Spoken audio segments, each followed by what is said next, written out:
Welcome and greetings to this special presentation, a coalition event that's been some weeks and months in the making, though we're sorry we needed to do a postponement, but it's good to have folks here.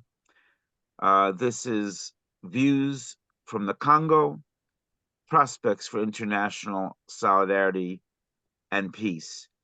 And though the title is Views from the Congo, we also had a subtitle, Voices from the Congo, because primarily we are going to be hearing from three key speakers, all of whom are from the Congo, some living in DRC, some in exile, and one from Congo Brazzaville. And the main piece of this is to hear from them and to have some time at the end for some questions and comments. My name, for those who don't know, is Matt Meyer.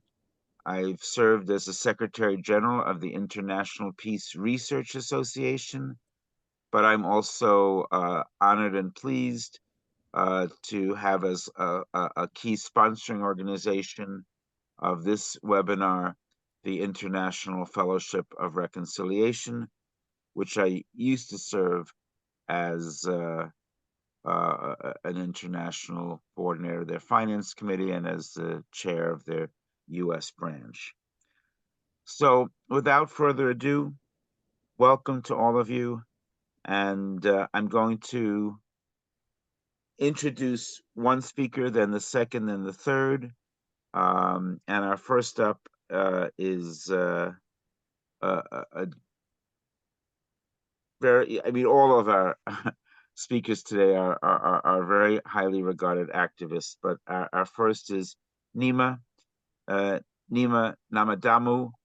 Born in a remote mountainous region of eastern Congo, at the age of 2 years old, she contracted polio. However, with her mom's love and support, Neema persevered to become the first handicapped woman from her tribe to graduate university, going on to serve her nation as an advisor to the Minister of Gender and Family. In 2012, Neema founded Kivu Rising, whose initiatives encourage, enable, and empower Congolese women, especially women with disabilities, through vocational and entrepreneurial training, scholarship programs for orphans and female high school graduates, and reforesting a devastated region around the Tambwe Nature Reserve, giving women rights to land ownership. In 2023, the BBC listed Neema among the 100 most inspiring and influential women, and in a few minutes, you're going to all find out why. For International Women's Day this year, Neema was awarded as Power of 100 Africa Honoree, an initiative honoring women driving change across various sectors in Africa. So to help us set the stage for this Views of the Congo, we welcome Neema. Great to have you with us. Thank you so much, Mata. And I don't know why people gives me this big doing and recognitions and doing stuff. Maybe because I'm only one from the Congo, the women with disability, working and watching. And today we are going to talk about solidarity and peace. And let me give you my little background. My name is Neema Namadamu. I'm from DRC, Congo. I born in a very remote area where they call natural Itombwe forest is where I born. And at 2 years old, I contracted polio. And that polio came because I couldn't have access. Way. It depends on the field. Then Someone?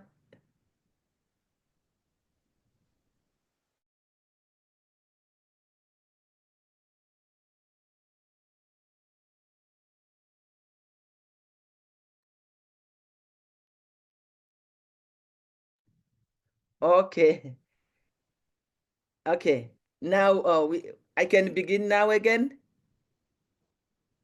Okay. What I'm saying it was kind of where I'm talking. My name is Neema Namadamu. I'm from DRC, Congo, and I born and lives in South Kivu province.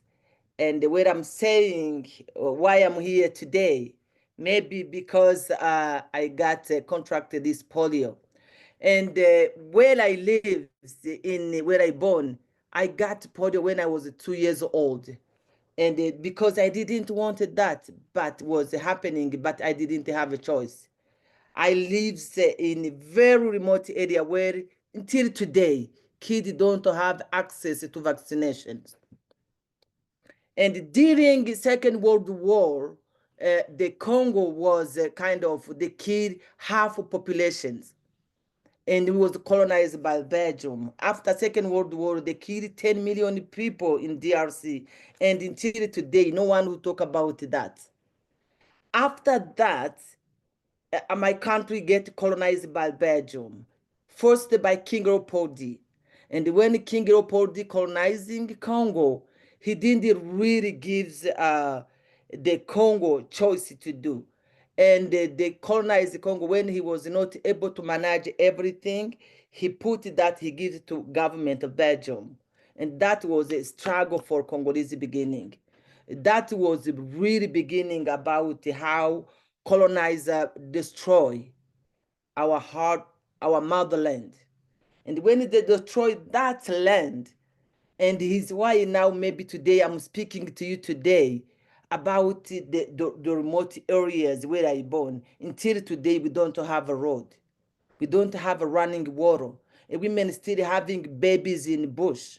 And because those conditions, Belgium putting DRC or Africa in, or Iraq region inside. And that thing's beginning that way. And when I got polio, was like something was happening to my mother because she passed away. She didn't know how to read her name or numbers 1 or 2. She doesn't know how to write those numbers.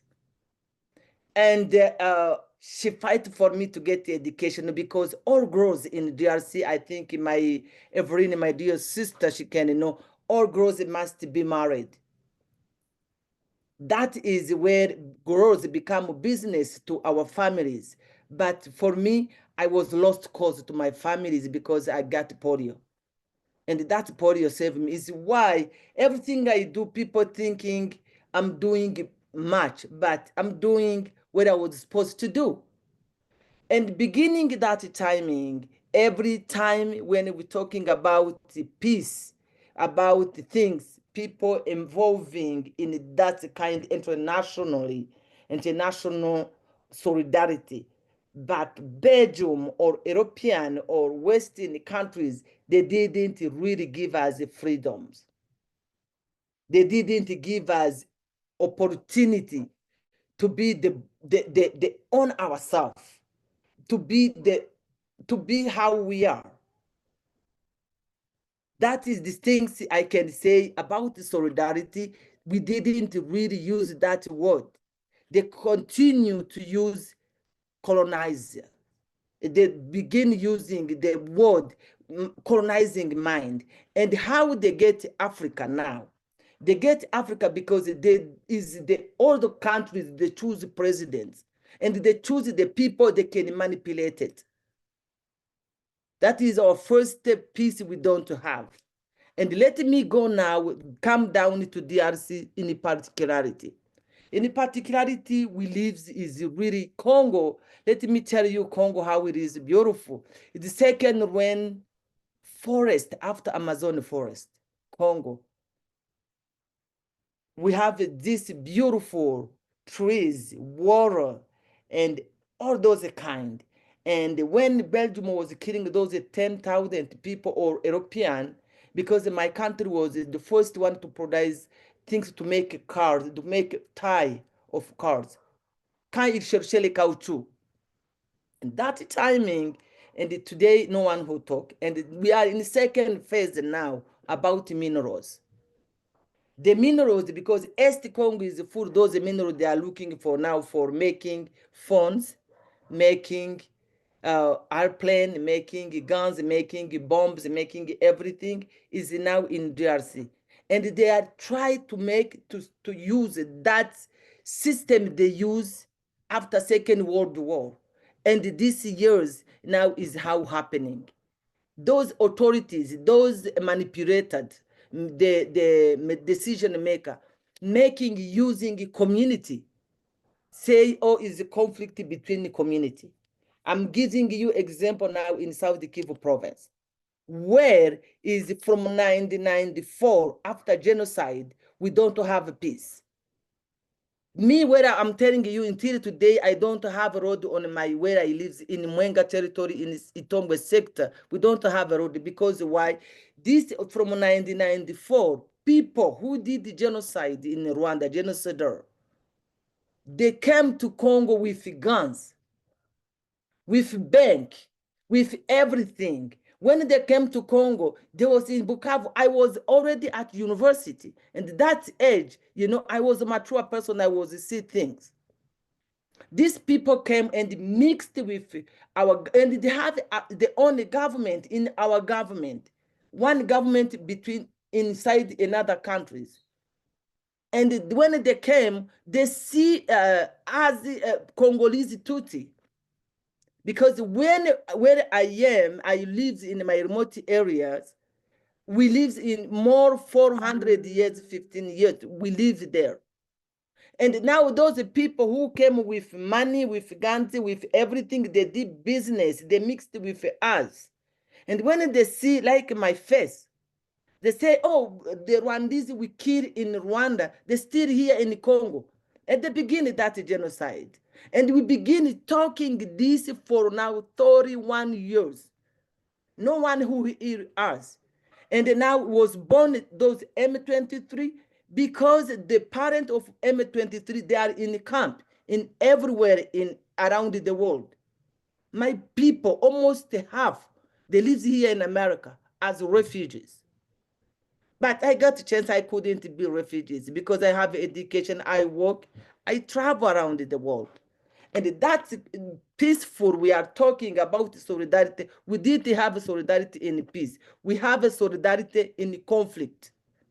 When something happened in Rwanda or Burundi, as people in Congo, Tutsi or Banyamulenge, they're killing them. And when we have now 8 years, we are saying government is killing people, organizing those mafia to move those people on the mountain where they live because they want to exploiting those minerals without paying any tax, anything to move people. Because my people, me, I'm Nyamlenge, my people using, they are Kabwe people. They have a cow, they have a goat, they have a sheep, they have all those kind. It's how they live. It's those people they are killing, they never go to school. They never have education, they don't know what is going on. But they want to move them. Ethnicity cleansing. They want to move them on those mountains, they can exploring those minerals. And when they goes in our government, when they goes on a meeting on the UN, they speak about only minerals, ignoring any human being who live there. That is my thinking, how we can share in solidarity, peace. No, we don't do peace in solidarity, we do conflict. I've been going to Israel. I did studying about trauma, intergenerational trauma.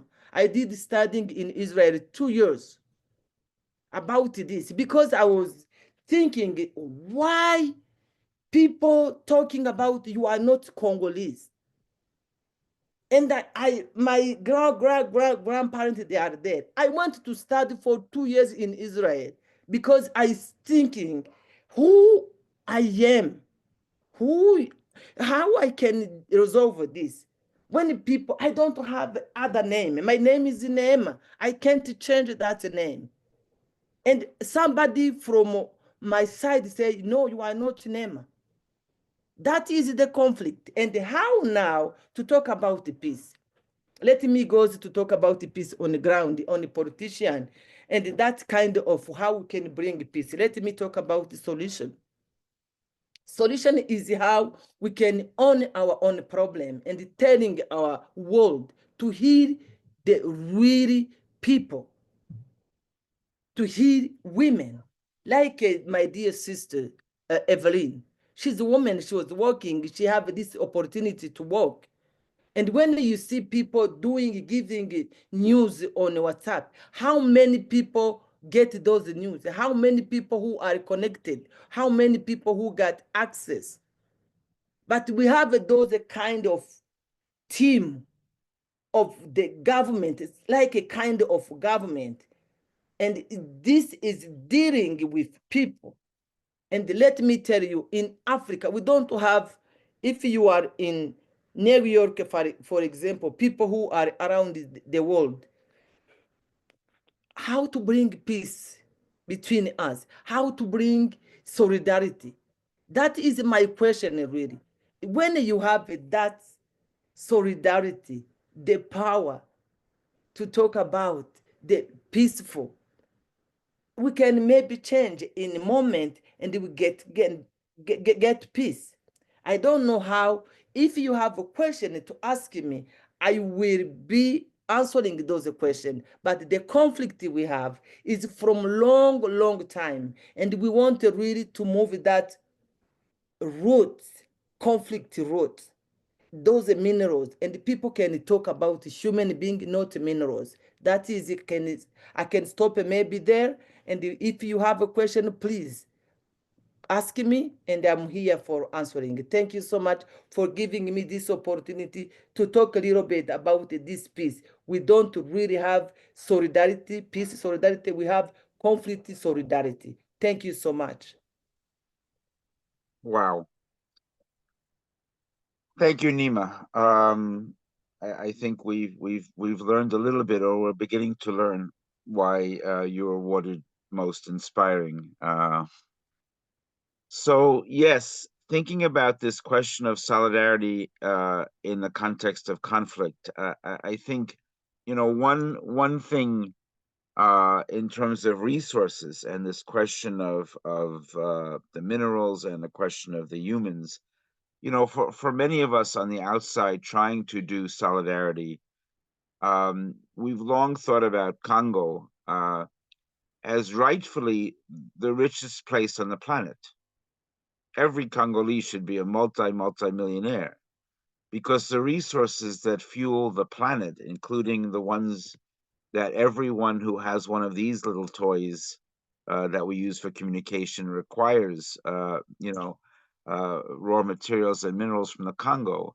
So the richest place in the world, both because of the minerals in the ground, but also because of the human labor and brilliance and inspiring genius that people of the Congo have exhibited for centuries.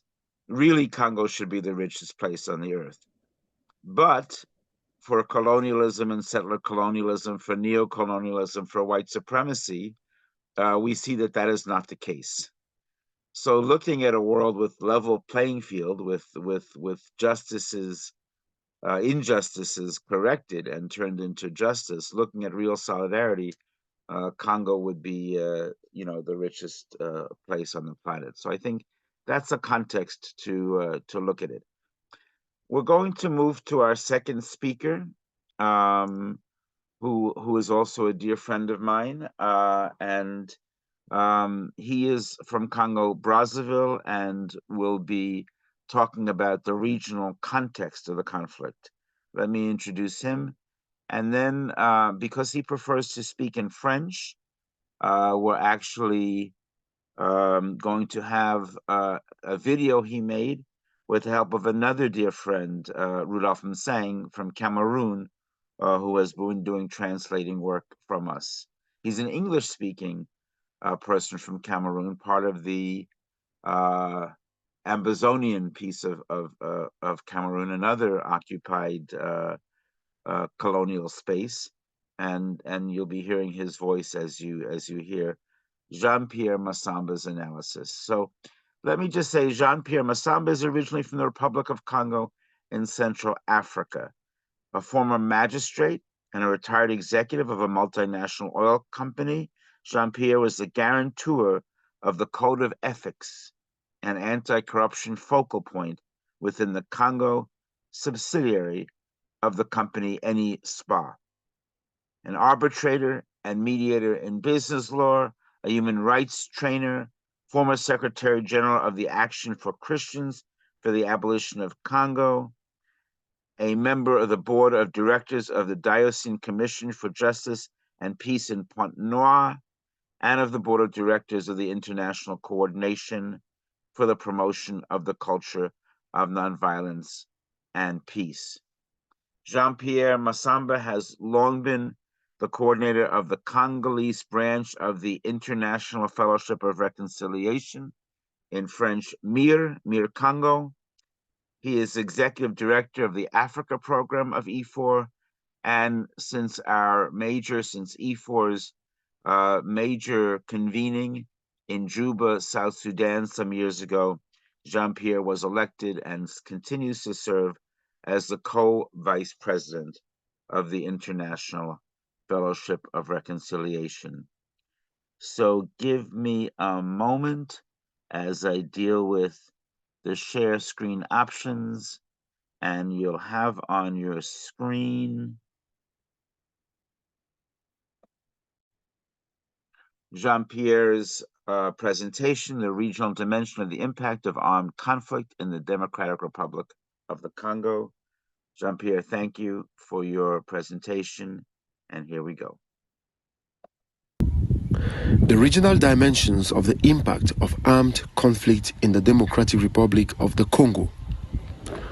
Presentation by Jean-Pierre Massamba. Webinar on Saturday, 11 April 2025. Good evening, everyone. In the Great Lakes region, since the colonial period, there have been rivalries and tensions within individual countries and between neighboring states.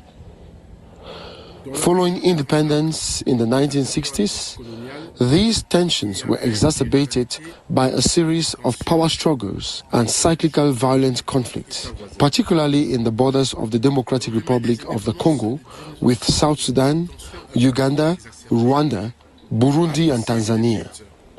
These armed conflicts took on major regional and international proportions with the civil war in Rwanda from 1990 to 1994. It also led to geopolitical changes and more serious and massive outbreaks of violence in the region, forcing millions of people to flee Rwanda and seek refuge in more than 15 African countries and outside the continent.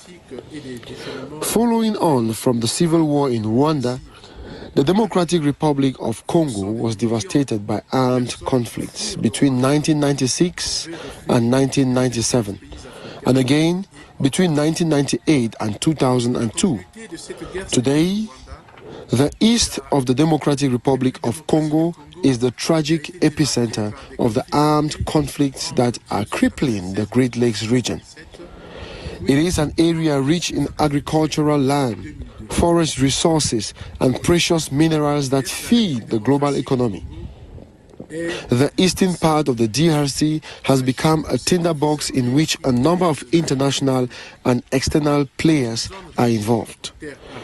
These include government armed forces from the Democratic Republic of Congo and neighboring countries, or forces acting under a mandate from the United Nations and other regional organizations. There are also national and neighboring rebel groups, some of which benefit from financial, logistical, and personal support from neighboring countries and multinational companies, among other external players who certainly benefit from the conflicts. In the midst of these internal and external political and economic players, there are civilians caught in between. These people suffer and die.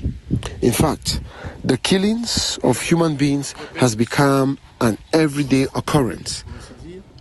The motives for these reoccurring armed conflicts are political.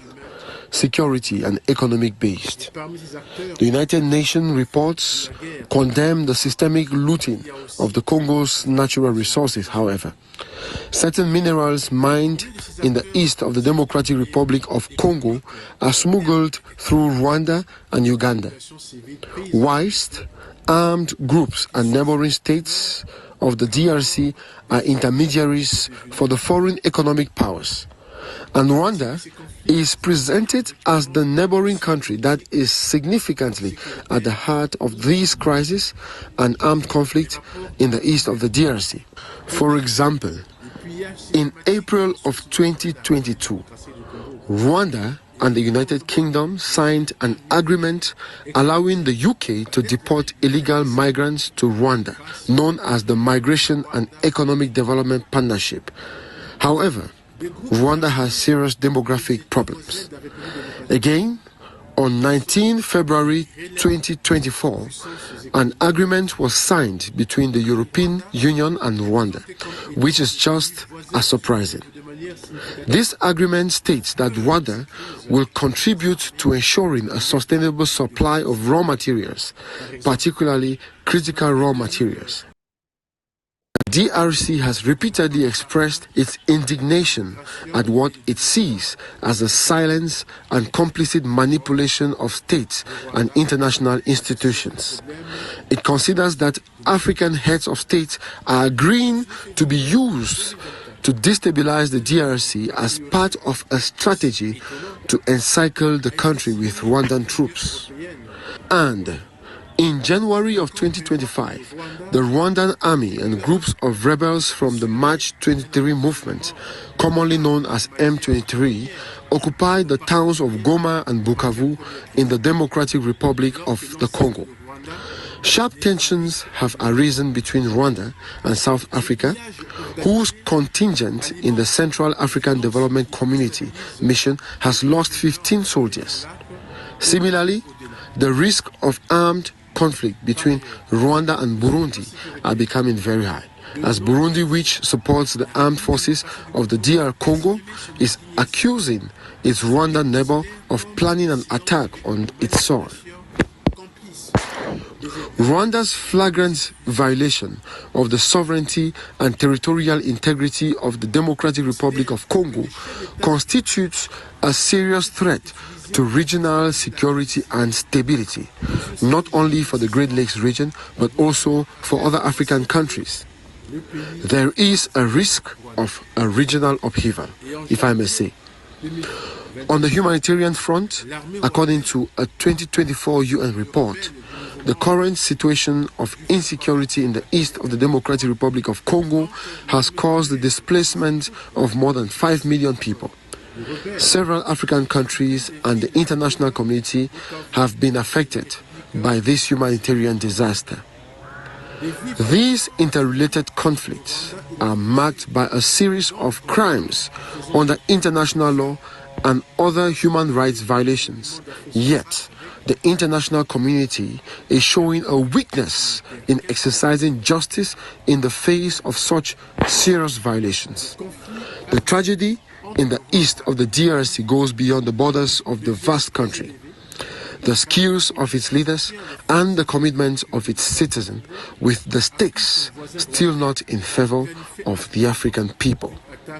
The situation is complex, cross-border and alarming, and it requires a comprehensive, cross-border and sustainable response from the international community to ensure peace and security in this part of the world. Thank you very much. Jean-Pierre Massamba, co-vice president of the International Fellowship of Reconciliation. Thank you, Jean-Pierre.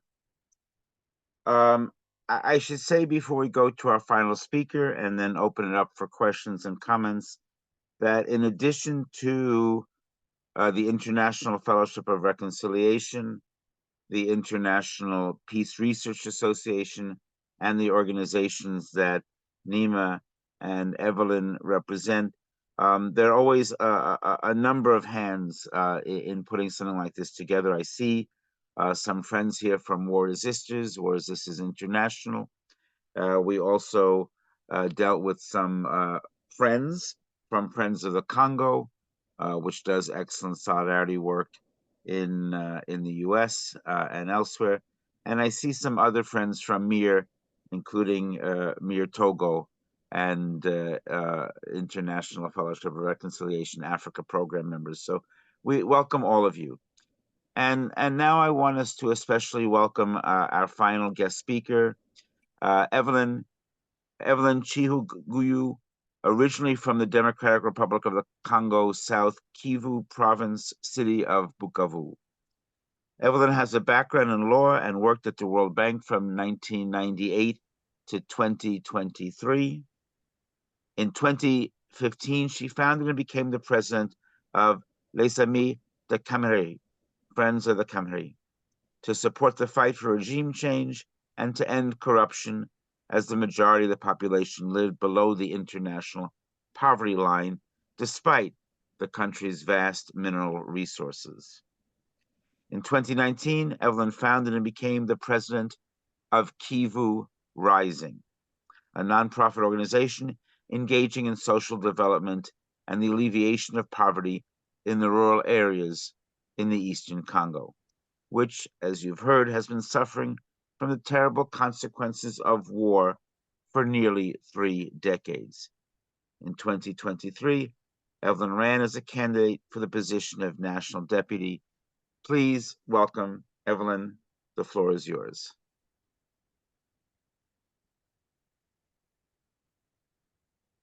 Thank you, Matt. Thank you, everyone. I'm not going to go back to the introduction. I think Matt already said it all, but I will welcome any question, if you will. We cannot speak about the situation in Congo without starting from the history. And for us to better understand where the Congo is in this war situation right now, I would like us to understand first how the Tutsi ethnicity became part of the Congo many ethnicities. In Congo, we have more than 250 ethnicity, unless Neema has the correct number, but I think we are at more than 250.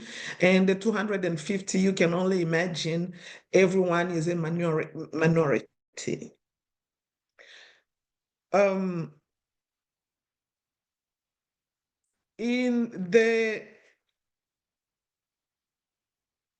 First of all, the local population in the great lake regions are the Bantu and the Twa. These are the population who are originally from the Great Lake regions. In the year 1880 something, the Nilotics coming from the Basin Nile River came along the Great Lake region looking for a place to live. And these are people who came with carols, looking for a place to settle. The Bantu are cultivators, while the Nilotics are, I don't know how we say people who elevate. Neema, je pense que vous avez le mot nécessaire. But so they came with their sheep and their carols and stuff. This two ethnicities lived together. Now 3 of them. So the Bantu, the Twa, and now the Nilotics. They lived together. They did business together At a certain point, like Neema pointed out, the Belgians, colonizers, they started to bring conflicts between the Nilotics then and the Bantu. The Nilotics who had Carols, they started to think they are the one who are supposed to be leading the Bantus, because this is what the colonizers were making them believe. Since they were the one who had Carols, they were regarded as the richest, the powerful, and they brought a feudal system where they will buy lands from the Bantus and by the people. And the more people you got, the more rich you became, and the more rich you became, the more powerful, and of course you'll be regarded as the person who will be leading. So the colonizers made the Nilotics starting to look at the Bantu who are the local, the owner of the land. They started looking at them and using them like servants, like people who who didn't have any value. Let me put it that way. At a certain point, the Bantu started revolting, and now tension started to come between the two ethnicities. Now remember, here the Twa were still being used for minor labors, while the Bantu and the Nilotics were the two ethnicities that were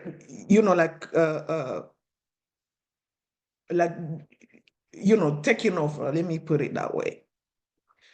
Now, tensions started between the Bantu and the Nilotics. Where did the name Hutu and Tutsi came from? Like I just said, the Bantu were started to being regarded as the people who will do the dirty labor and be subject to the Nilotics. So this word Hutu, it meant servants.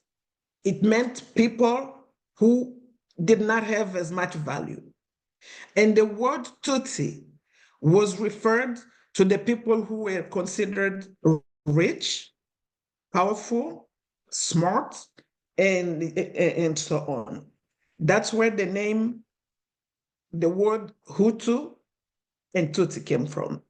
So the word Tutsi was mostly for the Nilotics, because remember, they were the one who were rich, and the Hutu were the one who were poor. Now the Tutsis started, wanting to be the rulers of the land and everything. When this tension started, there was now killings. It would be the Hutu hunting the Tutsis, or the Tutsis hunting the Hutu, back and forth. And most of the time, like it was already said in Jean-Pierre's presentation, the people will flee in neighboring countries. The big number of refugees will come to Congo. In 1972, President Mobutu granted citizenship to all Rwandese refugees, I'm sorry. So to those who fled to Congo before 1960, meaning before the independence, they were called Banyamulenge. So they are Congolese Banyamulenge. Those who came after the independence, they were called Banyarwanda. And here we are now talking about the Tutsi. Remember, they are Nilotics, and then they became Tutsi with the refugee movement. Now they are Zairian, and then the country's name was changed to Congo. So now we are all Congolese. Unfortunately, the conflicts start because these people, where they came from, they need lands. They need a place to live. They need to have activities. They need survival and everything. The lands where they were placed, they still wanted to be considered as the people who will control, who will lead, and they wanted those lands to become their lands.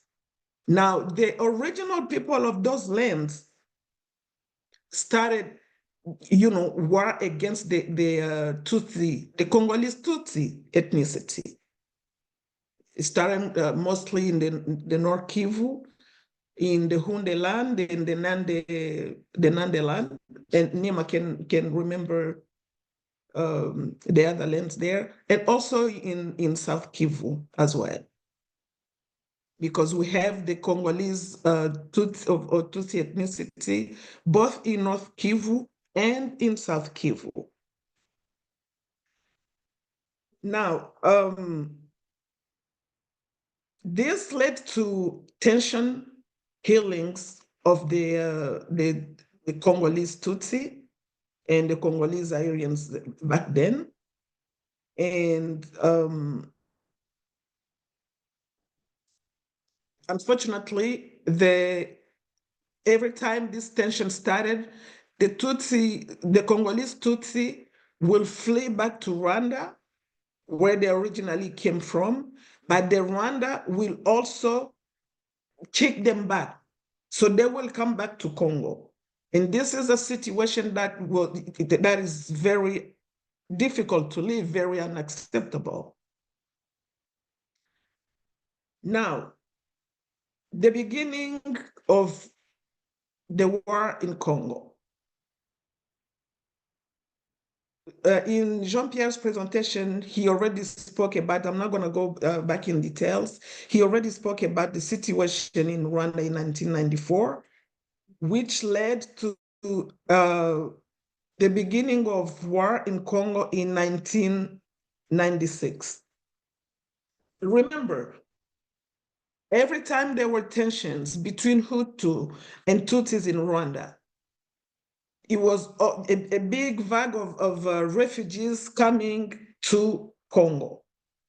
Now, when the war started in 1994 in Rwanda, there was another big vague of refugees that came again in Congo. That's in 1994. Now, Rwanda started complaining that the Hutu rebels flee to Congo, who flee to Congo to seek refuge, they are attacking Rwanda, meaning they're attacking the Tutsi in Rwanda. All these problems started there.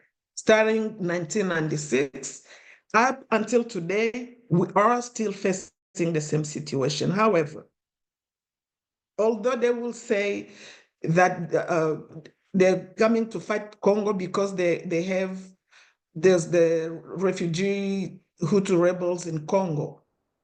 We already all know from Neema and from Jean-Pierre's presentation that the war in Congo right now is mostly about the mineral wealth of Congo rather than attacking the Hutu refugees.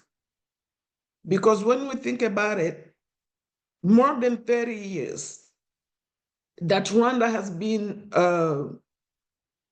looking for the Hutu refugees in Congo. Everybody can still can wonder, where are they? More than 30 years. Why Rwanda hasn't been able to return those Hutu refugees back to Rwanda? And where are they up until today?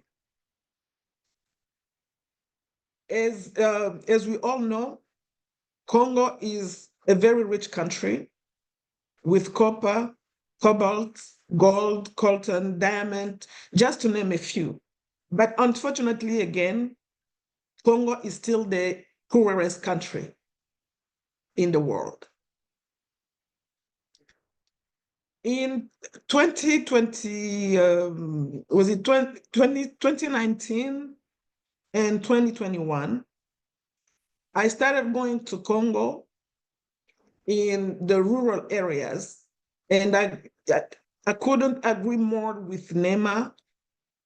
The remote area in Congo is living in a poorest situation that I never seen in the entire world. There's no school for women.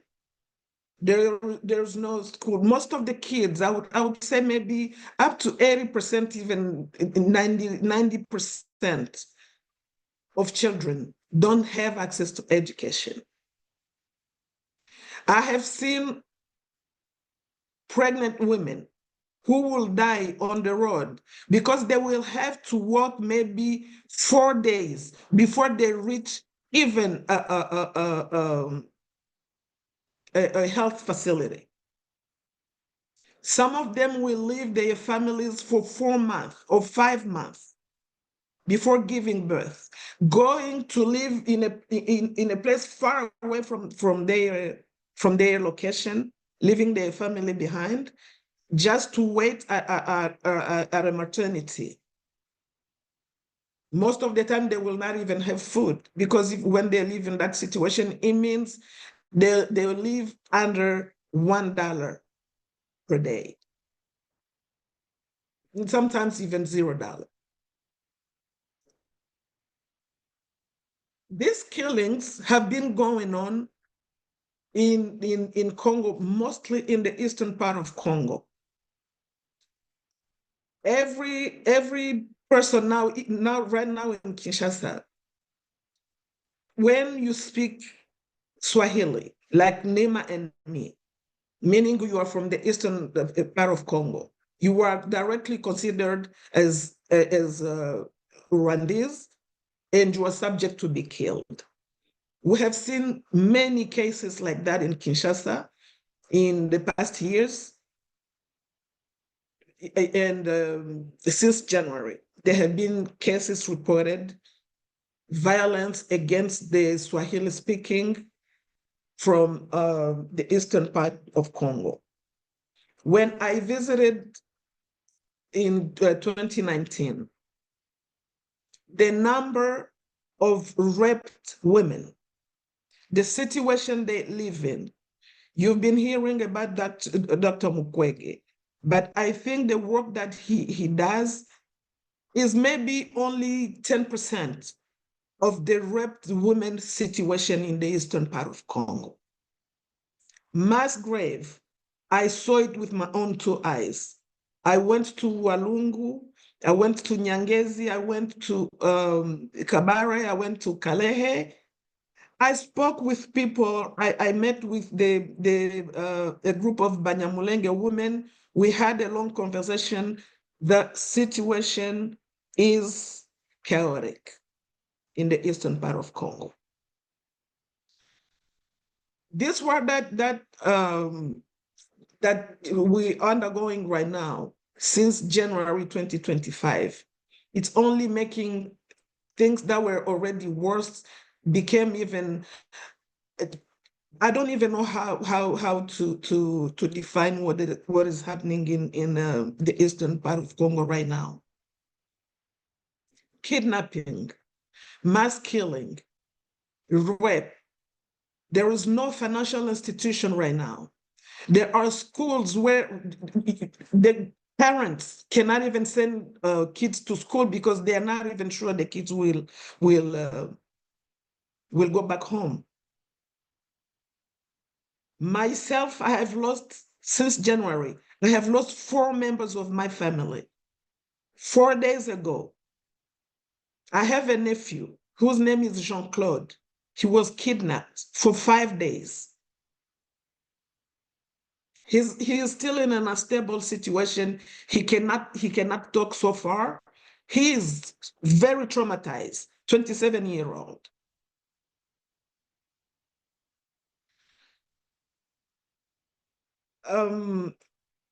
The consequences of the situation in Congo, we have mass displacement of people. Jean-Pierre already said that. Widespread violence and atrocity, human rights violation, humanitarian crisis, disruption of basic services, economic impact, regional instabilities, children's rights, malnutrition, health issues, insecurity, long-term scars. The social trauma in this war has left deep scars on Congolese, mostly in the eastern part of Congo, both physically and psychologically, with many struggling to rebuild their lives and cope with the trauma. What can we do to have this situation finished? I think the region should come together to think about how to come out of this social trauma that has been spread throughout the region for over 30 years. How we can benefit of the potential of the region. How we can come together. And how can we live together if we don't heal the hurts that we cause to each other? When I say each other, I'm talking about the neighboring countries, mostly Rwanda and the DRC. The truth and reconciliation has to be told at both national and international level. The issue of impunity and accountability needs to be seriously addressed for the region to move forward in peace. And what is being decided in the capitals should be reflected on the ground. On the humanitarian side,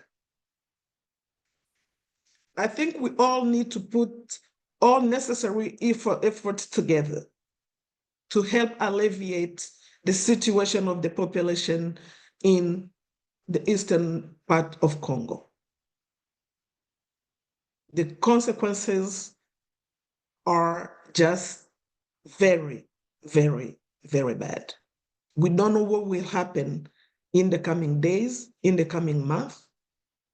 People don't have money, they don't have activities, they are living in fear, even to leave their houses, because they're entering people's houses, killing,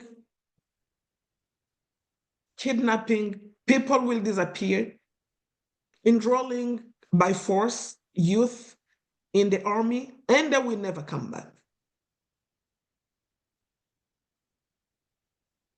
I'm gonna end this here, and I will ask Neema if she has something to add to my presentation to please do. Before I close, I would like to remind you that the reason I did run for national deputy, it was really to try to see if the country, Congo, can have people who think straight and who can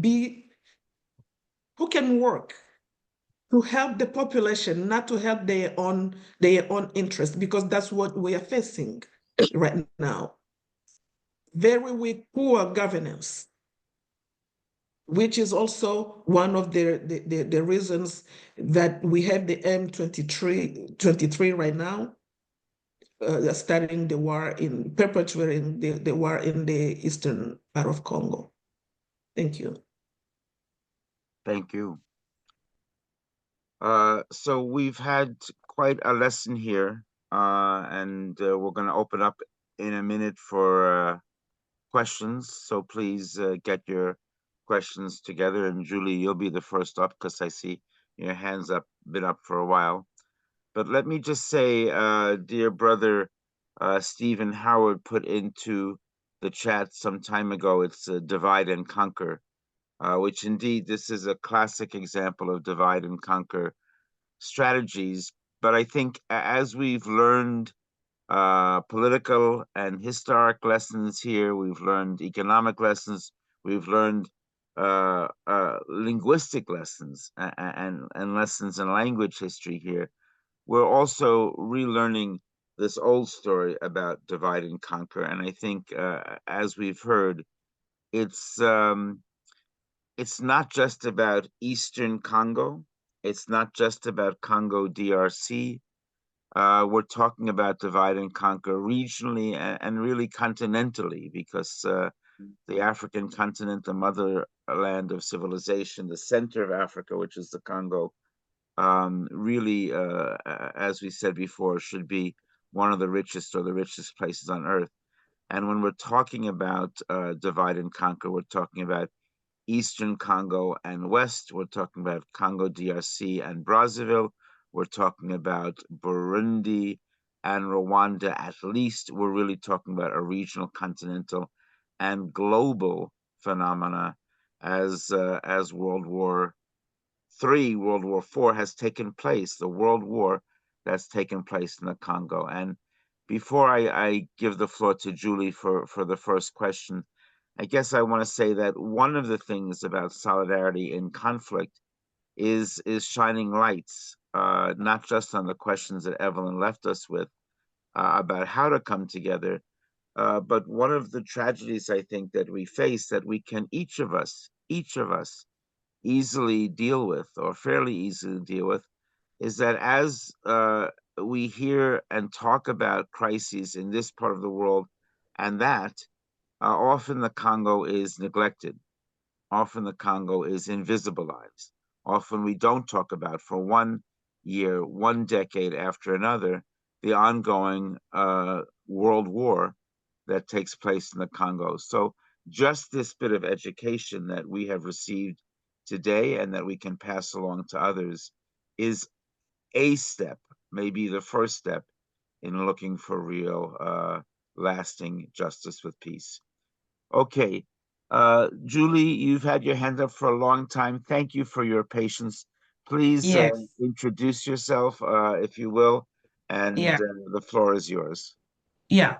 So my name is Julie Kabukanyi, and I am originally from the Democratic Republic of Congo, and I came to the United States fleeing the conflict and everything that's happening.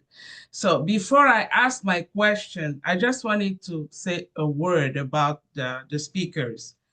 Thank you. To Ms. Neema, thank you for your powerful testimony. Your voice is essential in humanizing the experiences of minority communities like the Banyamulenge. They have faced historical marginalization and violence. These stories are often silenced, and you brought them into light. To Mr. Massamba, thank you for the historical timeline you provided. Understanding the sequence of events, rebellions, regimes, and wars is crucial to understanding where we are now. To Ms. Evelyn Chihuguyu, thank you for your insight into the ethnic tapestry of the DRC and for your powerful testimony of the plight of the Congolese people and this unjust war that is being imposed upon the Congolese and of course everybody else who lives in the soil of the Democratic Republic of Congo. Now, if I may, I'd like to weave all those threads together and offer a broader lens. I just want to bring a little bit more explanation to what you all said. The suffering of the Banyamulenge and other groups is not simply a matter of ethnic rivalry or recent conflict. It is deeply rooted in the geopolitical and colonial history of Africa itself. We must understand that in order to understand what is happening today in the DRC and neighboring countries. When colonial powers redrew Africa's borders, they did so not with the interests of African peoples in mind, but to serve imperial objectives. Communities with distinct identities, languages, and traditions were merged into artificial nations. So they put people with different culture, different languages, they just put them together without taking into account those differences, just because they are their own economic interests. In the case of Congo, this meant creating a state where tension was inevitable, not because people could not live together, but because the political and economic structure was never meant to serve them. It was meant to serve extraction and exploitation. And all the speakers, they talked about the richness of the Democratic Republic of Congo. This is an outrageously rich nation. Every mineral you can name, you find it in the Democratic Republic of Congo. So that nation from the get-go did not stand a chance when it comes to geopolitics. Today, the legacy of this structure lives on. The conflict in the Eastern DRC is not just ethnic. It is the weaponization of ethnicity to control mineral-rich territories, like I just said. The geopolitical economy, both regional and global, thrives on instability because instability enables plunder. That is what is happening. And the plight of the Banyamulenge, the struggle of other ethnic groups, the persistent displacement and violence, these are not isolated incidents. They are symptoms of a system designed to extract value from land, not empower those who live on it. If we are to move toward peace, we must move beyond narratives of tribalism and blame. We need to stop blaming each other. The Rwandese, the Congolese, the Ugandese, we need to stop that.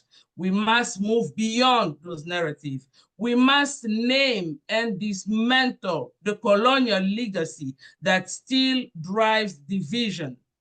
Justice must not only address the symptoms, but the system itself. That includes advocating for inclusion, equity, and sovereignty, not just of the Congolese state, but of its people, all its peoples. Now, my question to all of you, especially to Neema and Ms. Chihuguyu, how do you cope? How do you cope? We are reading the newspaper. I read the New York Times. I read all journals or articles about the Congo. It is horrendous. It is horrible. I also have family members living there. I am originally from Maniema, which is in Eastern DRC. I speak Swahili. So I have family members who are also being violented, subjected to violence. So how do you cope? Where do you find the strength? That's my question to you, to both of you. And thank you so much for your testimonies. Wow. Thank you, Julie. We heard not just a question, but a fourth presentation from the Congo. We appreciate your tying things together. And of course, Julie's question is for all of us. You know, some people woke up in January with this new election in the U.S. and said, "Oh my God, we've lost all sense of hope, all sense of possible." And that was like one day of Trump in office, and we've had decades of war and horror and trauma and genocide in the Congo. So this question of hope has got to be put, I think, into perspective, and we have a lot to learn. We have a lot to learn from our sisters and maybe some of our brothers from the Congo. So, Neema, Evelyn, Julie's question: how does one maintain hope and a sense of the future and the possible in this context? Thank you so much for, you hear me? Yes. Okay. First of all, let me say thank you so much for everyone for this presentation, Mr. Julie. Yeah, like Mayor said, you are 4 speakers. Thank you so much. Whether I can answer that question, let me first completing my dear sister Evelyn. She said, the Bantu and the indigenous people, Pygmies, they was original from Congo. They didn't grow up there as like a trees. No. In Africa, everyone come from somewhere. That is where I can doing correction from her. The Nilotic people or Tutsi people or Banyamulenge people, if they come from Rwanda or Burundi or Tanzania or Uganda or whatever people said, that is historically. But we've been, was no border. And they said we are come from Rwanda. No, Rwanda was not Rwanda. And that is where I'm going to correct the things. Was no borders, was not names. This is the Western countries when they went on Berlin to devise Africa without anyone to know. That people can know. There's some people giving themselves right to say, a bedroom say, belong here. No, my people fight with the Belgium because the Belgium found them, they have a cow. And the Belgium was chasing grandparent because they have a cow. The Belgium wants to put a cow there. They fight with Belgium is why Belgium didn't want them to have like names, but names like Meyer, he said about linguistic, because those land where they are, for example, when you are Nyiragongo or Oteva, the linguistic language, if you go to study about language, you have the land, you have the mountain or river names like Columbia rivers is something, is some, you are there, is you give the name of that areas. That is linguistic. That is something I can correcting to my dear sister, say Tutsi or Nilotic or Bantu, they are original, and the other there was a fighting. No, it was those colonials or European who really making that device for conquering. Like my dear sister said, let me answer my question. We don't have another choice.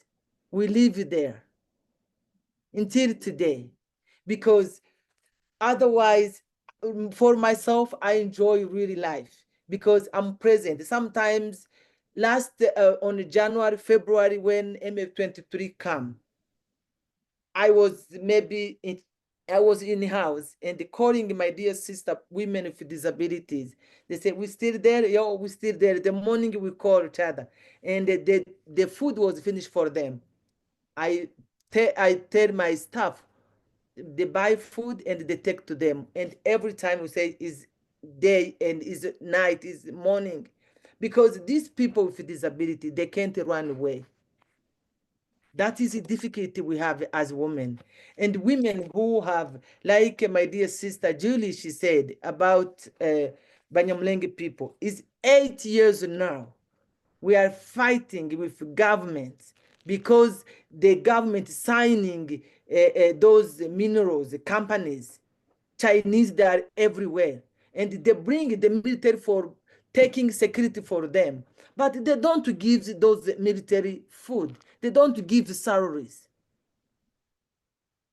You understand? Sometimes you can see those people, the military, they come stealing food, raping women, doing everything to protect those people who do minerals because they sign in high level, we don't know where. For me, really, I'm not for talking about Rwanda or Burundi or whatever. I'm talking the war is in me, is in us. Like she said, is those politicians don't have how to manipulating people. That is the problem we have, and we live there with hope because people they are there. 100. We are one of me. I'm one of those women. They are my cousins. They are my sisters. They are my nephews. They are my friends. I went them to school. Other they are neighbors, villages. That is why I don't lost hope because it's life there. They are kids. We have a school there in the displacement camp. And it's how we live. And when you see women together, sometimes we cry, sometimes we laugh. That is how I have always be hope because I see thousands and thousands of people. Thank you so much for asking this good question, my dear sister, because you are there, we are together. You know, when you see, sometimes I'm talking to you guys, I'm feel happy because it's like a therapist. I'm talking, I'm giving my issues. We can laugh together, we can cry together, but you know, those decision maker really, we are begging to them, please give us peace. Thank you so much for asking the question. You're welcome. Big hugs. Thank you for your question, Julie. We cope with this because we are the hub of those who are on the ground living this situation on a daily basis. We will not give up. We cannot give up. We will continue doing what we're doing.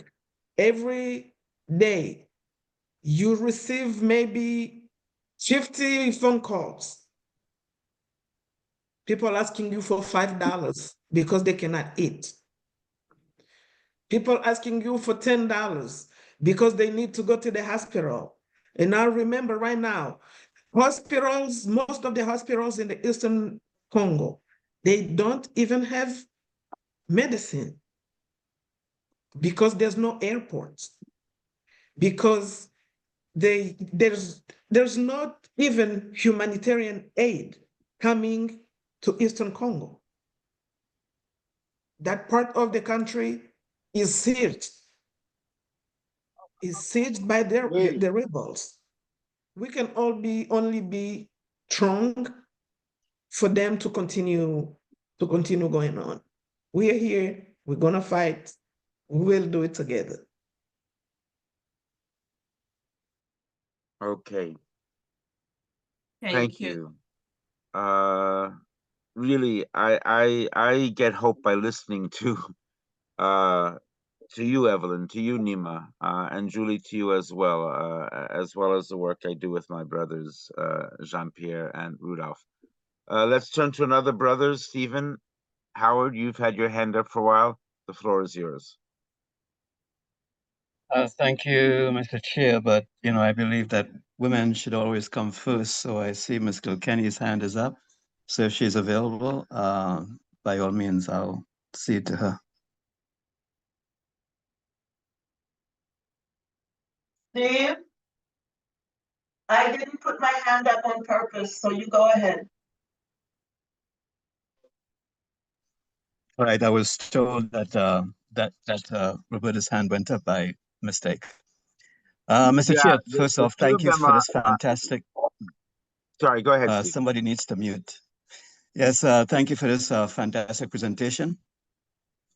The information provided by Sister Neema and Sister Wayu. To Sister Neema, I received the polio vaccine when I was about 8 years old. I'm now in my 70s. And this happened after one of my friends contracted polio. She turned out to be one of the most brilliant students in our class, went to college, and since moving to New York, I basically lost track with her. So it seems as though polio has an effect of bringing out the intellect in its victims. Sister Wayu, thanks for your stupendous, informative, and heartfelt presentation. But I just want to say for you can just call me Evelyn. My last name is complicated, sorry. Okay. But to Evelyn and Sister Neema, on the western part of the African continent, nations such as Niger, Mali, and I see now other nations are beginning to join forces with Burkina Faso under the leadership of Ibrahim Traore, who to me is one of Africa's most progressive leaders right now. One of the reasons why I respect Ibrahim Traore the way I do is because he's kicked out the French colonizers.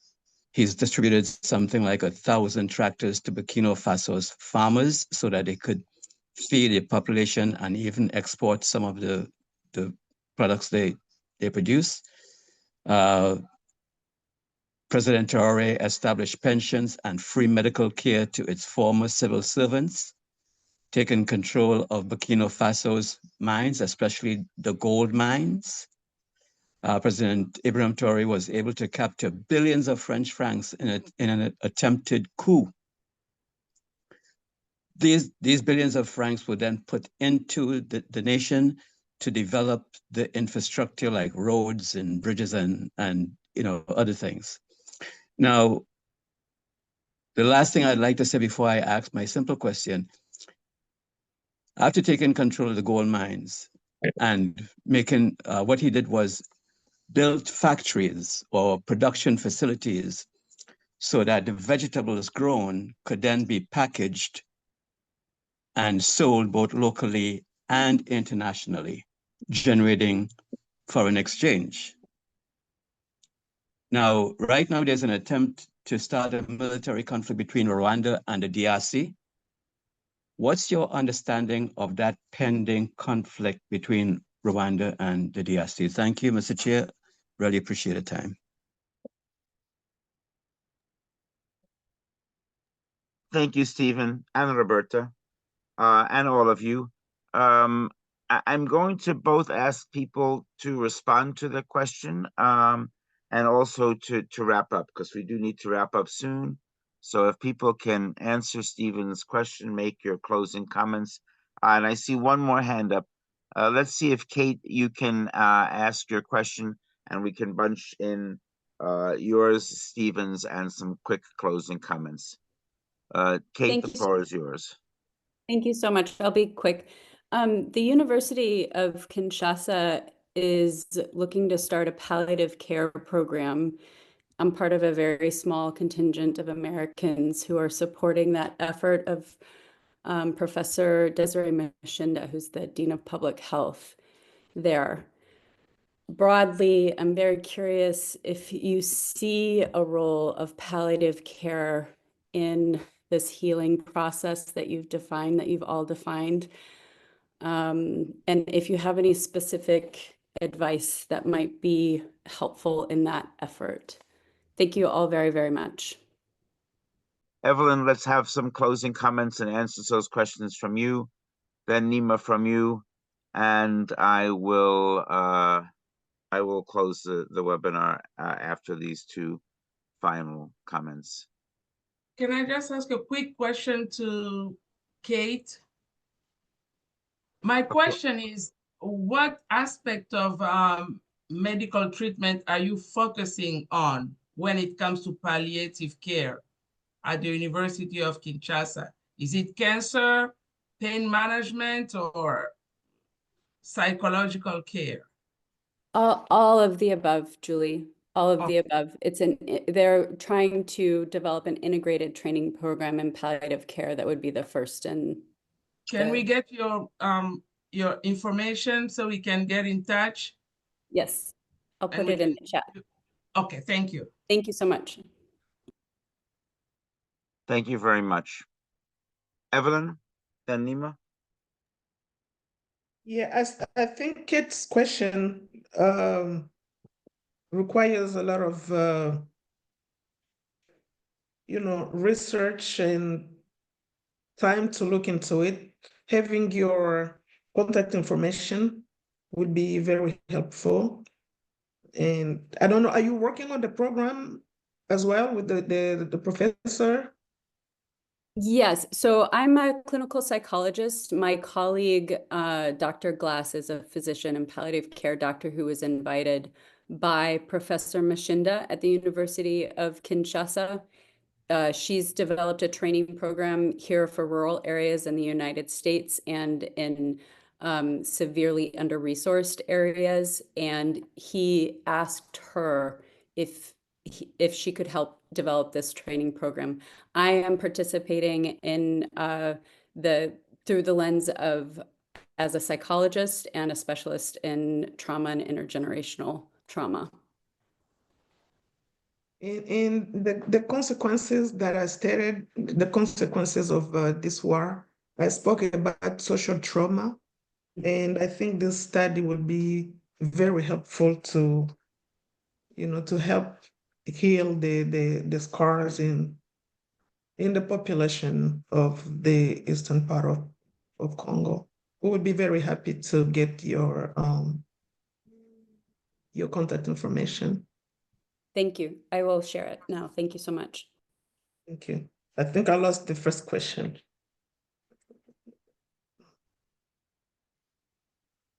I'm going to say that I'm seeing lots of calls in the chat for various technological and time-related extensions, but I think we do need to, for now, for a variety of reasons, including including technological ones, to just say some closing words. So, Evelyn, why don't you do that? Huh?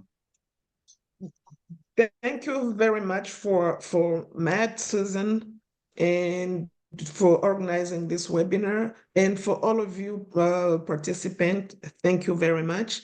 I think our voices, our actions, everything that we can put together, like what Kate is doing, be it financially, when that the time comes to bring help to the eastern part of Congo, people are suffering for real. I am not saying this because I read it somewhere or because I heard it somewhere. It's because I saw it in my own eyes. I was in Congo in 1996 when the war started. Like we say, a rescapé. I took the very last flight that left Bukavu the day of the war, when the war started.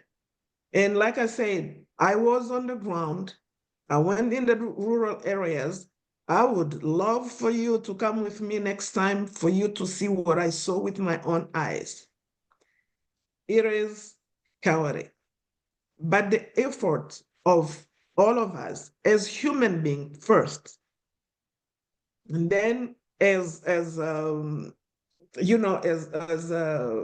organizations, we can be able to bring the little help and the little hope that we can to these suffering people. Thank you. Thank you, Evelyn. Neema, if I may, I think I'm going to say a couple of closing things so that you can actually have the last word, which seems appropriate to me. But I did want to say, in terms of questions, that you had, Stephen, we've talked a lot about this being a regional, about this being a continental, about this being a global issue. I wanted to say that part of my piece of it involves the writing and research and solidarity work I've done. The latest book I have coming out in a couple of months, which I'm putting up on the screen for just a second, is titled Beyond Our Current Boundaries, Peace Studies from Africa and the Global South. And, the key piece of that and the reason for its title is that, we all know that in the beginnings of the decolonization era and the Organization of African Unity, there was a sort of tacit agreement. Okay, we've sort of got these borders, we've got these boundaries, and we'll stick with them because it's what we've got, and what can we do? And I think we're seeing more and more, and Stephen's question, comes right to it, and this conversation comes right to it. We may be entering an era in the second quarter of the 21st century of moving beyond those boundaries in various conceptual ways, in people to people and organizational ways, and maybe even in terms of national and nation states. Another extraordinary woman, someone named Inam Richardson of the AAPRP, who's based at the Thomas Sankara Center in Burkina Faso, which Stephen referenced, just talked to me about new initiatives. And the fact of the matter is, one of the new initiatives involves a Thomas Sankara Center that's being supported by an entire national union of students. But it's not a national union of students of Burkina Faso. It's in Niger, for the center to be built in Niger. And this whole idea of the alliance of Sahel states and a new integration, a new Pan-Africanism for the 21st century is, in that particular area, undergoing intense conversation. Inem also said to me a couple of weeks ago, she was traveling back and forth between Burkina Faso, Niger, and Mali, and she talked about being Burkinabe, about being from her country, from Burkina Faso, and her center. And I said, no, we shouldn't call ourselves that anymore. We're not this or that or the other. We're alliance. We're the alliance. So it's almost a new identity that is beyond the boundaries. Whether that's ripe to happen between Rwanda, Burundi, and Eastern Congo, time will tell. But that's the echo of, I think, this conversation. And just to say one last thing before giving the last word to Neema, I think, we hear echoes like that even in our own words. I took note as the Gazan poet who was killed some months ago said, if I must die, you must live. We must go on to become one another's voices. And, it made me think when he said that of a U.S.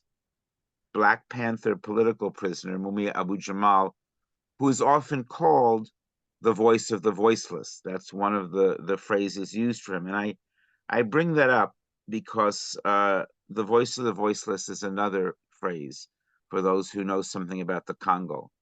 It's one of the oldest human rights organizations in the DRC. And I had the honor of meeting Floribert Chebeya, who's one of the co-founders of the Voice of the Voiceless, when I was in Kinshasa some years ago. About a year after that visit of mine, when I met Floribert, he was assassinated because of his human rights work. So as tragedies continue, part of our work is to raise up one another's voices, to raise up the voices of the living, to raise up these histories that help us have some hope for the future, even as we confront genocide and horror. So so that's part of what I think I wanted to end with, because this is not the end conversation for IPRA or IFOR or any of us, Friends of the Congo, Kivu Rising, etc. This has to be a piece of an ongoing conversation where we can work together. So I'm excited about knowing Evelyn and Neema better, about knowing all of you better, and about this idea that we now have another little community, another little group of us that has to stay in communication, stay in touch, and stay in solidarity in the midst of conflict. Neema, it is your job to close us out. Please go ahead and have the last word.